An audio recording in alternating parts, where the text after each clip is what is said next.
एक कॉलम से दूसरे कॉलम के बीच में अधिकतम दूरी कितनी रखनी है। तो इस वीडियो में आपको पूरी डिटेल में बताऊंगा कि अगर आप एक ग्राउंड फ्लोर रेसिडेंशियल मकान अपने रहने के लिए बना रहे हैं तो आपको अधिकतम एक कॉलम से दूसरे कॉलम की दूरी कितनी रखनी है ताकि घर में किसी तरीके का कोई दिक्कत ना हो। फिर उससे अगर उतना दूरी रखते हैं तो फिर कॉलम का साइज़ क्या होगा, बीम का साइज़ क्या होगा, सब कुछ डिटेल में बताऊंगा। उसमें स्टील क्या देना है। वहीं दूरी अगर ज़्यादा बढ़ती है जैसे कि 20 फीट 25 फीट तो कॉलम का साइज़ क्या होगा, बीम का साइज़ क्या होगा, स्टील क्या होगी।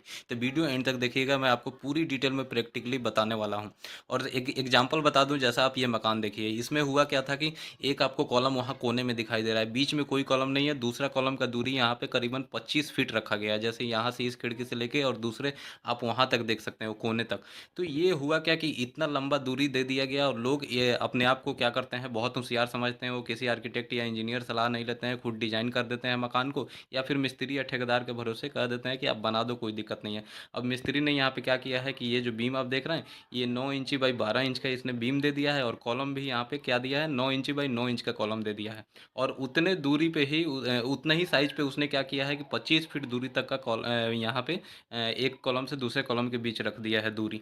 तो हुआ क्या है कि उस बीम में झुकाव आ गया है, बीच में डिफ्लेक्शन हो गया है। इस वजह से अब हमारे घर में भी वहाँ पे थोड़ा थोड़ा क्रैक छत में आने लगा है, बीम में क्रैक आने लगा है। तो ये एक बहुत बड़ा सिरदर्दी हो गया जो कि आगे चल के और यहाँ पे मकान में बढ़ेगा तो हमारा पूरा पैसा वेस्टेज हो जाएगा उसको रिपेयरिंग करने में।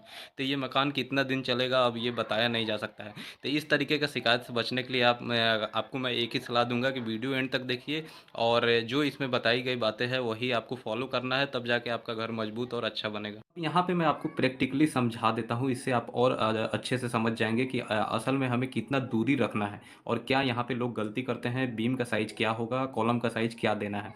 तो देखिए, दो कॉलम के बीच में ज़्यादा से ज़्यादा दूरी कितनी होनी चाहिए। तो यहाँ पे जो हम बात करेंगे, देखिए सबसे पहले मैं बता दूं कि रेसिडेंशियल घर के बारे में बात कर रहे हैं। ये नहीं कि बड़ी बड़ी बिल्डिंग जो मल्टी स्टोरी है, बिजनेस वाला बिजनेस कॉम्प्लेक्स आप जो बनाते हैं उसका मैं बात नहीं कर रहा हूँ। यहाँ क्या रेसिडेंशियल अपने रहने के लिए जो घर बनाया जाता है उसके लिए बात कर रहा हूँ। और सबसे पहले जो मैं एक एग्जाम्पल ले रहा हूँ वो ले रहा हूँ सिर्फ ग्राउंड फ्लोर का, यानी कि अपना ज़मीन से सिर्फ 10 से 11 फीट ऊंचाई तक हम एक ग्राउंड फ्लोर जो बनाते हैं उसका। ठीक है। तो ये एक रेसिडेंशियल जो घर बनाते हैं तो उसमें हम जो मैक्सिमम एक कॉलम से दूसरे कॉलम की जो दूरी रखते हैं वो रखते हैं कितना, 16 फीट।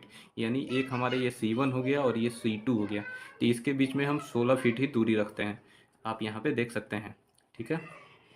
अब ये जो 16 फीट दूरी है तो एक रेसिडेंशियल घर के लिए हम जो इसमें कॉलम का size, column size column size जो यहाँ पे देते हैं 9 इंच इंटू 9 इंच का। ठीक है। और बीम का जो साइज रखते हैं वो रखते हैं 9 इंच इंटू 12 इंच, यानी 9 इंच उसका क्या हो गया, हमारा विड्थ हो गया, यानी कि उसकी चौड़ाई हो गई, और 12 इंच उसका क्या हो गया, गहराई, डेप्थ हो गया। ठीक है। तो ये बीम का साइज हो गया। तो अब आप कहेंगे बहुत लोग इसमें कि मैं तो बहुत ऐसा घर देखा हूँ जिसमें लोग, आप बता रहे हैं कि 16 फीट ही दूरी रखना है, लेकिन लोग 20-20 फीट 25-25 फीट दूर रखते हैं कॉलम को, एक कॉलम से दूसरे कॉलम के बीच में, लेकिन उनके घर में कुछ नहीं होता है। तो देखिए, वो लोग रखते हैं, लेकिन अगर वैसे आपको करना है तो फिर आपको करना क्या होगा कि पहले आपको जो कॉलम का साइज होगा, ठीक है, वो साइज बढ़ेगा। फिर बीम का जो साइज है वो साइज बढ़ेगा।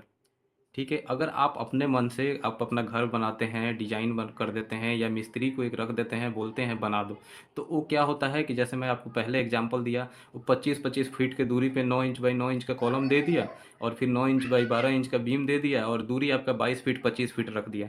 तो उसी केस में जो है आपका बीम जो है वो झुक जाता है, आपके छत में दरार आ जाती है, सेटलमेंट होने का डर रहता है। तो ये सब चीज़, अगर इतना दूरी आपको रखना है, यहाँ 16 फीट की जगह आपको 22 फीट 25 फीट 30 फीट तक लोग रखते हैं, तो उतना रखना है, तो फिर ये जो कॉलम है, ये जो कॉलम है इसका साइज बढ़ेगा। फिर जो ये बीम आएगा ऊपर उसका साइज बढ़ेगा। तो इसके लिए आपको करना क्या है कि आप एक इंजीनियर से या आर्किटेक्ट जो आपका प्लान बनाएगा उनसे आप राय लीजिए। वो पूरा क्या करते हैं कि जितना दूरी बढ़ेगा उस हिसाब से उसका लोड डिवाइड करेगा।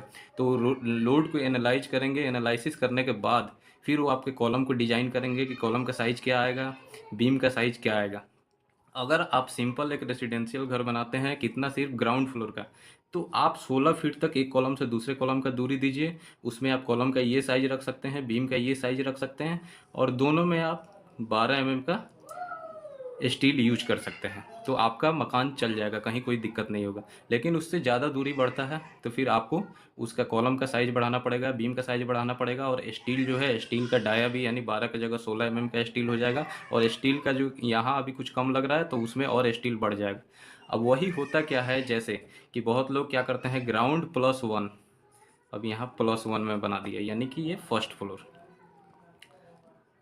तो अब क्या हुआ कि ये आप देख रहे हैं 2 फ्लोर हो गया। तो अब यहाँ पे क्या होगा ना कि अगर आप 16 फीट भी दे रहे हैं दूरी, एक कॉलम से दूसरे कॉलम की, मान लीजिए कि यहाँ एक कॉलम है, यहाँ एक कॉलम है, ये 16 फीट की दूरी दे रहा है, लेकिन आप यहाँ ध्यान दीजिएगा, ये आपका एक फ्लोर और बढ़ गया, तो इस पे से भी लोड इस पे आ रहा है, तो फिर यहाँ इस केस में भी कॉलम का साइज और बीम का साइज आपका बढ़ जाएगा। ये चीज़ आपको ध्यान रखना है। तो इसीलिए आपको क्या करना है, खुद से आपको डिजाइन नहीं करना है, या मिस्त्री से जो ऐसे जो काम करते हैं जनरल, वो बोलते हैं कि कहीं कोई दिक्कत नहीं होगा, मैं खुद बना दूंगा, मैं सब कुछ कर दूंगा, लेकिन वो लोग वही जाके गड़बड़ करते हैं जिससे आपके घर में दिक्कत होता है। तो जित